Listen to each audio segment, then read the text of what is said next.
ताज्या आणि सुपरफास्ट बातम्या पाहण्यासाठी स्वराज्य न्यूज मराठीला सबस्क्राईब करा आणि बेल बटन प्रेस करा।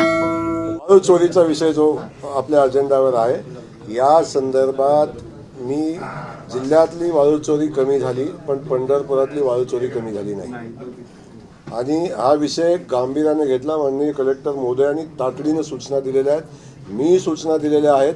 संबंधित DYSP, संबंधित प्रांत, संबंधित तहसीलदार, ही व्यवस्थेतला कुठला तरी एक माणूस जर वाळू चोरांच्या सोबत नसेल तर वाळू चोरी होऊ शकत नाही। ज्या दिवशी पोलीस प्रशासन आणि महसूल प्रशासन वाळू बंद करायचा निर्णय घेईल त्या दिवशी 100% बंद होईल।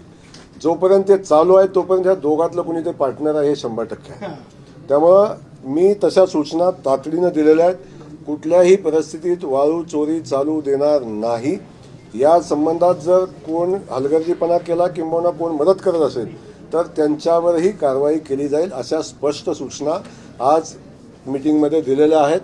सन्माननीय कलेक्टर महोदयांनी त्या संदर्भात तशा सूचना दिलेल्या आहेत आणि 100% वाळूची चोरी थांबवण्याचा आमचा प्रयत्न आहे।